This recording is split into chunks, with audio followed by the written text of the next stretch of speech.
Okay, let's take a closer look at this questionnaire. First, we need to make sure you put your name on it, and you'll also want to note that the questions are all the way over in that fourth column, and we'll review each section on here to make sure that you understand how a high deductible healthcare plan works and what its association is with a health savings account. So, what are two services that a high deductible can be applied to? If you said x-rays, CAT scans, labs, durable medical equipment, you are correct. What can you open to cover these expenses? A health savings account. A health savings account is designed to allow you to put pre-tax dollars into an account, which will hopefully provide you with a debit card, and you can take care of that high deductible with money that you put in your health savings account. The money you put in the health savings account is put in there pre-tax. You do not pay taxes on it while it's saved in there, and you do not pay taxes when you spend it, and the money is yours for as long as you have the account. You do need to make note, though, that the only way you can make deposits into a health savings account is while you're enrolled in a high deductible healthcare plan. So let's look at the coinsurance. When do you start paying the coinsurance? After you have met your deductible. Same question with regard to coinsurance. For in-network, what percent of the coinsurance is your responsibility? If you said 10%, you are correct. Out-of-pocket limit. How much of the out-of-pocket limit is left after you have met the in-network deductible for both individual and family enrollment? So you are going to be subtracting how much is the out-of-pocket limit left after you have met the in-network deductible for both family and individual. So we're going to subtract $3,000 from $5,000, and we're going to subtract $6,000 from $10,000, and that gives us $2,000 left of the out-of-pocket for individual and $4,000 left for family. With regard to going to visit your primary care physician or specialist, if you have not met your deductible, how much of the doctor's office visit are you responsible for? And here on the questionnaire, you're going to circle the best answer. So you've not met your deductible and you go see a doctor or a specialist. You are responsible for 100% of the cost. But remember, if you have been putting money in your health savings account, you can use your debit card associated with that account to pay for those fees. With urgent care, if you have met your deductible, how much of the urgent care visit are you responsible for? If you've met your deductible, how much of the urgent care visit are you responsible for? If you said 10%, you're right. And with regard to any diagnostics, labs, and x-rays, when do you stop paying for these services? After you have met your C, out-of-pocket limit, is when you stop paying for these services.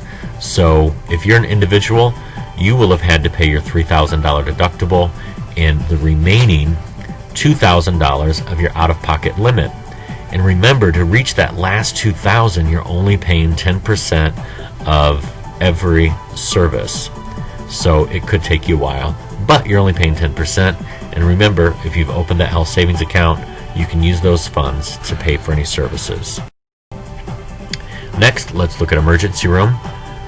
I pay all of this visit until I have met my deductible. Is that true or false? True. You're responsible for everything until you have reached that deductible, and then after you've met the deductible, you pay 10% of everything until you've reached your out-of-pocket max. For chiropractic services, after you have met your deductible, you only pay 10% for each visit until you have reached your out-of-pocket limit. Is that true or false? That's true. For prescription drugs and their tiers here, in what instance, not tiers, excuse me, with regard to 30-day supply and 90-day supply, in what instance should you consider the 90-day supply option? So is 90 days good for a one-time antibiotic or a pain med, or is the 90-day good for routine medications? If you said A, routine medications, you're correct. Prior to meeting your deductible, You're responsible for 100% of the cost of all medications. Is that true or false? That's true. You are 100% responsible for all medications until you've met your deductible. With regard to brand formulary and brand non-formulary, after you've met your deductible, you are only responsible for the copays associated with the medications you are prescribed. Is that true? So this means that you would have to pay $3,000 for any services, and then you would only be responsible for the copays. Let's see, is that true? Yes, that is true. Opening and using a health savings account is your responsibility. Will Misericordia help you open that account? Will the insurance carrier help you open that account, or is that your responsibility? That's your responsibility. 100% your responsibility. You can be enrolled in any plan to open a health savings account. Is this true? Will the EPO allow you to open a health savings account? Will the low PPO allow you? Will the high PPO Gold allow you to open a health savings account? Or is it just the high deductible health care plan that allows you to open a savings account? False. That's right. You can only be enrolled in the high deductible health care plan to open a health savings account. So, which bank do you have to use for a health savings account? Do you have to go to Chase, Fifth Third, or can you just go to a bank of your choice? You can go to a bank of your choice. Although it is not a requirement, it is highly recommended to open a health savings account when you're enrolled in an HDHP. Is that true? Well, I would think maybe that it's true, since you have to pay for that first $3,000, and where are you going to get it otherwise? I think it is recommended that you open a health savings account. That is true. So if you could, put your name at the top of this questionnaire, date it, and sign it, and you need to turn that in before your enrollment into this plan will be approved.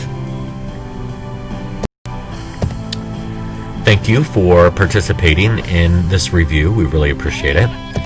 If you have any questions about this, I do want you to approach me. I don't want anybody enrolling in this plan that it's not good for. It may be good for you, it might not be good for you. It's not the perfect plan for everybody.